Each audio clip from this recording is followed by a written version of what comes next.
right? Today is very meaningful topics. I think without further ado, let's jump right into the topic already, right? Of course, a quick introduction of myself. My name is Louise. I'm the founder of CHEAH Organics. Welcome to the Kindness Show.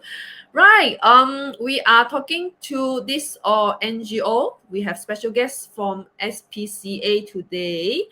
Founded in 1959, SPCA stands for Society for the Prevention of Cruelty to Animals. Wow, meaningful, such meaningful organization. Very well respected and trusted. Animal welfare is a non-profit organization, is an NGO for since 1958. Wow, many years ago. Okay, let's welcome. Join me, guys. Put your hand together. Let's welcome General Manager of SPCA today, KELVIN CHEAH. Let's welcome KELVIN. Hi, KELVIN. You're on the screen. Hi, good evening, everyone. My name is KELVIN CHEAH. I'm the General Manager of SPCA Selangor, and thank you, Claire and Louise, for inviting us aboard. We are animal welfare organization based in Selangor since 1958. Our work basically mainly based on education, rescuing, government lobbying, also shelter, of course. Right. Okay, let's go back to the adoption topic. Why is adoption important? So, With the okay, now there are about what 36 billion, I think 36 billion uh Malaysians. Wait, million or billion? Sorry, I need to Google that up.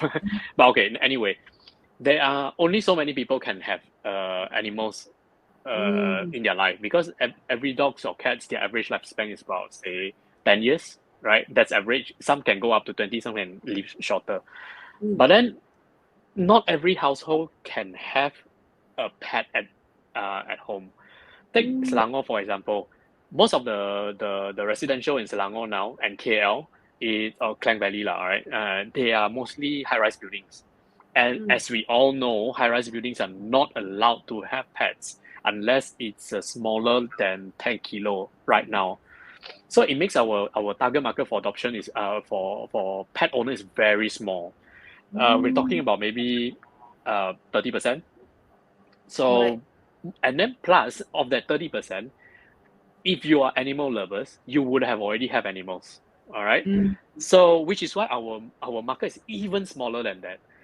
So, if you choose to buy an animals from the pet shop, what's going to happen to all the animals that people have rescued? They are equally intelligent, they are equally lovable, they are equally affectionate, they deserve an equal chance at life. But then because of the you're buying from pet shops, you are not giving these animals a chance at all. And then they just live in a shelter, in a cage even, and then just die like that. So which is why we think that adoption is not a simple way, it's not just saving one life. Every adoption actually saving two lives. One, you stop people from buying. Second, you save the life that you just adopted. Before we adopt, I believe there are some pet lovers right in the audience right now who love to explore this, right? And what are the necessary steps to before they go on for the adoption?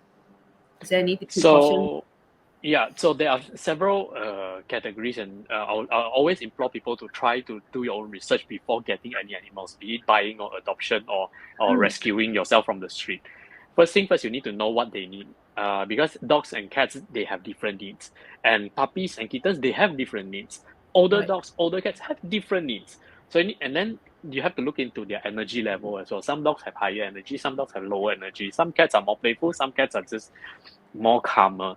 So before you adopt a particular animal, trying to spend time with them. In our shelter, for example, we actually encourage people to spend up to like 30 minutes or even up to an hour. Just stay there with the animals. If you're not sure, come back again next week and then take the same animals out again, play with them, interact with them. Find out, because especially for rescue animals, sometimes they have what we call a trigger. Trigger means that because they are from the street, they have a certain behavior that they respond or react to. They don't respond like typical pet animals, right? So maybe they respond to like hand gesture. They respond to certain our behavior. They'll react to that. So we have to find out what are the triggers, which is why we have our own adoption officer, which they will advise you if you're interested in certain animals. They'll tell you what are the triggers, everything.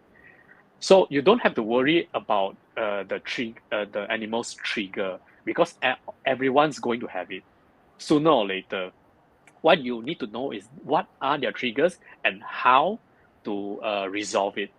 So that will make you an even better pet owner, rather than just getting an easy animals, which is like one you thought may not have any trigger at all, but then could be a simple thing like maybe they don't like being in a cage at all, and then they'll bark entire day when you put them in a cage. Those are the triggers that we're talking about.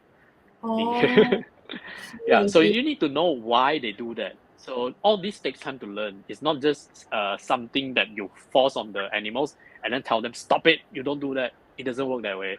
You have to Oh, learn and then have to understand them why they are doing that, and then you have to change, because we are human. We can change. We understand. mm. Animals a bit difficult. You just have to make sure that you understand why they're doing that, and then you change accordingly. So that's what we call behavioral modification lah. What are the conditions? Do you have, okay, for those who walk in for adoptions, or they want to adopt, do you have any certain requirement for them? Like, what do you need for to be able to be eligible to adopt? Well, for us, actually, not much. Usually, we'll just go through a simple interview. Yeah, by the way, we have interview before you adopting from us. It's just to find out Oh, like do you have any knowledge on taking care of the animals that you're about to adopt? Let's say you're adopting a puppies. We want to know that if you have you are going to be at home most of the time, because puppies and kittens, anything mm, under the age of 1 year old, they usually are very clingy. They need attention all the time, right? So if you just oh, leave them alone at home, and they are going to be quite destructive if there's no one monitoring them. So which is why there are sometimes there are young couples coming in on they don't have anyone else, and then both will be like working all the time. We right. do not recommend them getting a young puppy or kittens. We instead recommend maybe getting an older one, calmer Mm, one, already matured. They don't react to every single thing. They don't react to sound, people passing by and all that. But then there are some families, say you have a large family, like mm, maybe up to 10 family members at home, mm, then that at least some of them will be at home most of the time. Yeah, get the puppies, go ahead. Because there will be constantly someone giving them attention, so we have no worries.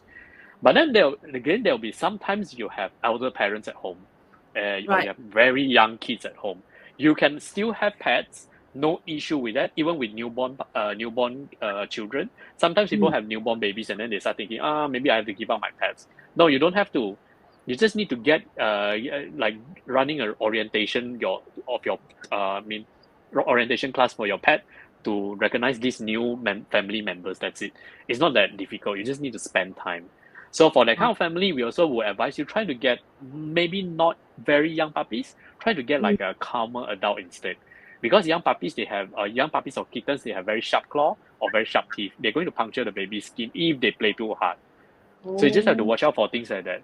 But then if you get like a calmer adult, more matured, they are more loving. They can take care of the family members. You don't have to worry about things like that.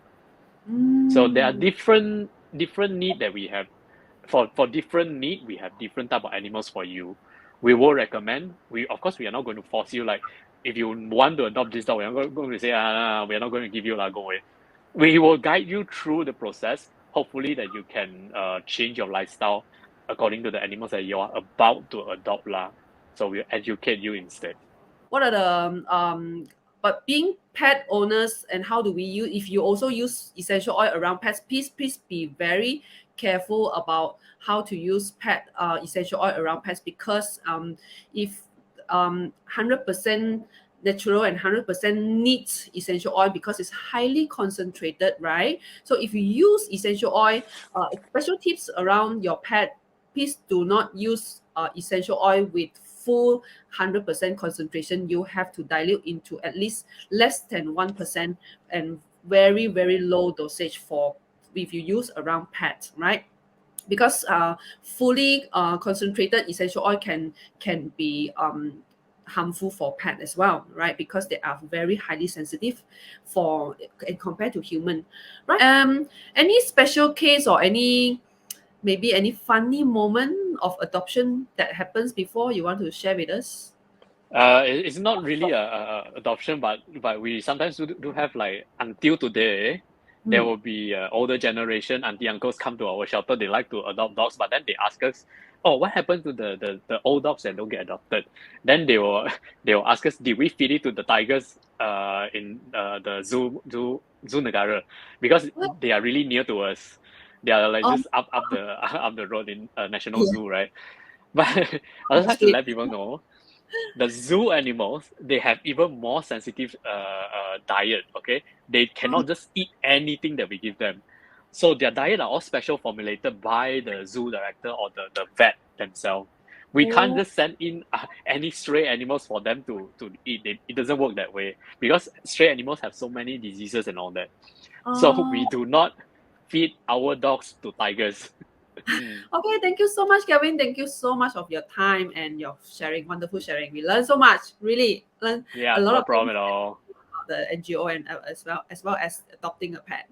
Okay, and guys, I hope you enjoyed the show tonight. Please follow Kelvin or follow SPCA and Mm. drop by, send some donation and send some pet food and spend time with the dogs. Okay, thank you so much. Thank you, Kelvin. Good night. Good night, guys. Bye. Thank you, everyone. Bye.